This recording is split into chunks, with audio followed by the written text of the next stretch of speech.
What's up, Cowboy fans? This your boy Ugly and I got this segment that I'm about to discuss with you. Okay, let's start it off like this.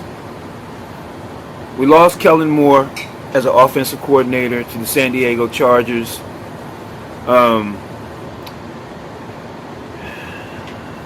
I would have liked Kellen Moore to stay. If you ask me, I would have liked him to stay. I like his rapport with Dak Prescott. The reason why he's not here is unclear, but it would be interesting to put this into the think tank that if Tony Pollard didn't get injured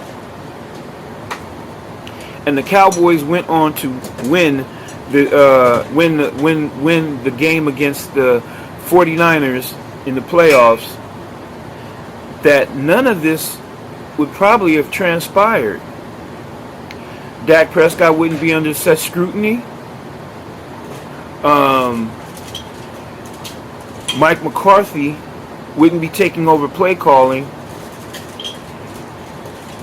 and the Dallas Cowboys would probably be in the Super Bowl given their history against their success against the Philadelphia Eagles. So, moving on to Mike McCarthy as the offensive coordinator going into the 2023 season. Now, I was kind of optimistic when I settled down with it because Mike McCarthy is a Super Bowl winning coach. So that trumps Kellen Moore being a offensive genius for the past maybe 2 years. But when I dug down into Mike McCarthy's history as being an offensive coordinator, now I'm not so as optimistic as I once was, or creeping into that optimism.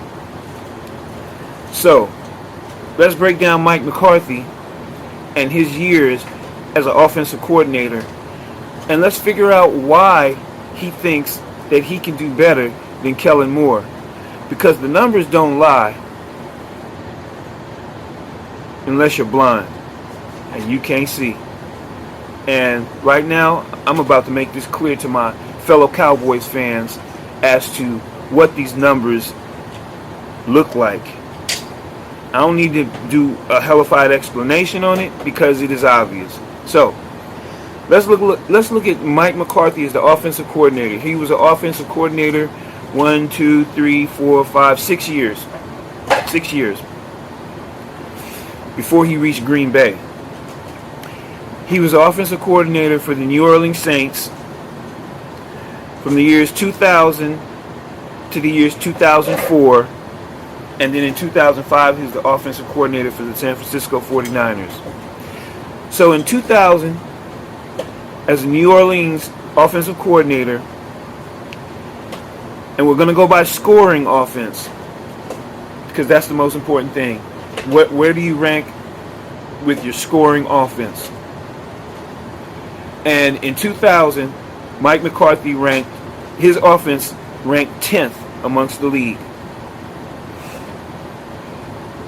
The record that they had was 10-6 in the regular season, 10 wins, 6 losses, and then they reached the playoffs with 1 win, 1 loss.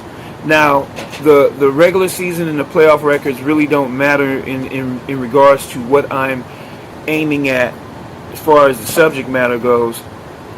We're looking more importantly at what was the scoring of the offense, and out of the 31 teams, he was ranked 10th, and that's pretty good. That's pretty good. Now, in 2001, the New Orleans Saints were ranked 13th in scoring, with a 7-9 regular season record, no playoff appearances. Once again, that is roughly a 60% success rate in regards to, what in regards to the averages amongst the 30 teams. Now in 2002, he ascended all the way up to the third highest scoring offense with a regular season record of 9-7, no playoff appearances. In 2003, the New Orleans Saints were ranked 14th in scoring at 8-8, and in 2004 they duplicated that and had the 14th highest scoring offense and went 8-8. So both 2003 and 2004, they were both 14th in scoring, and the record was 8-8, and they did not reach the playoffs. So now on to the last year, 2005, and here is what worries me, in that McCarthy's offensive scoring was 31st, which is last in the league, and the record was 4-12, 4 wins, 12 losses. So, I'm not saying that Mike McCarthy was bad as an offensive coordinator, because if you look at the numbers, being 10th, 13th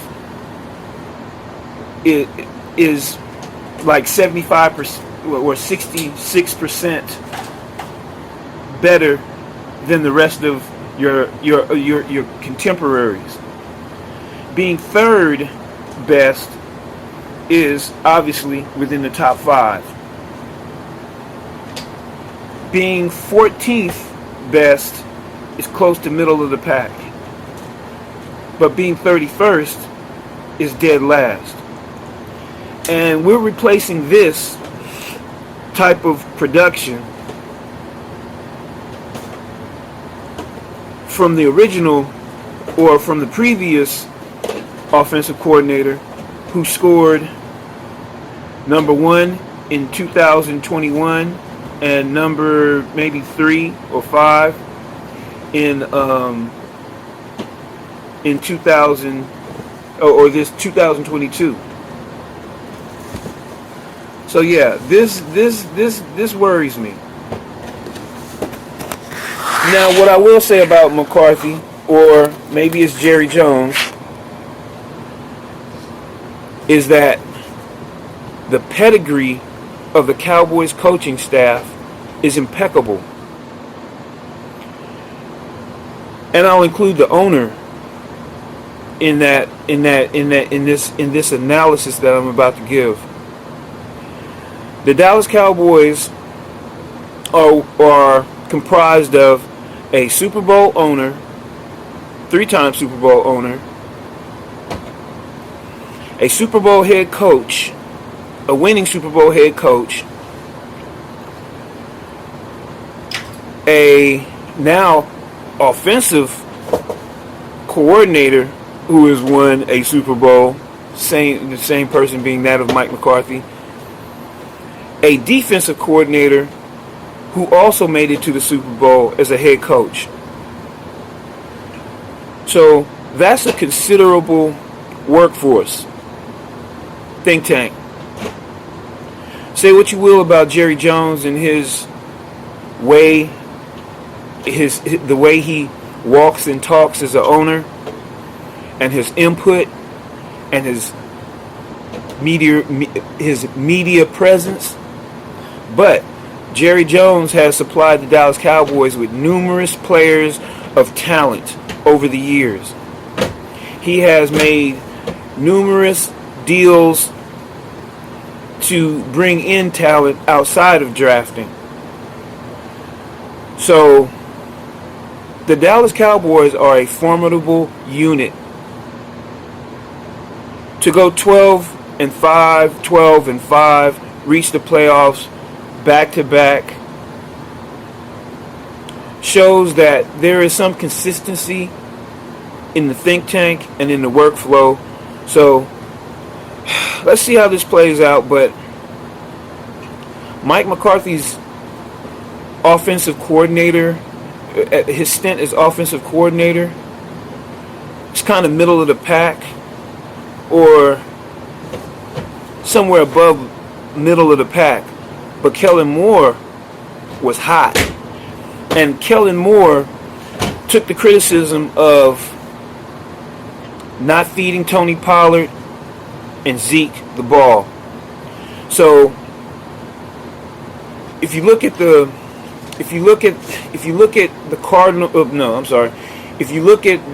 Dallas Cowboys against the Tampa Bay Buccaneers, Zeke and Pollard were active.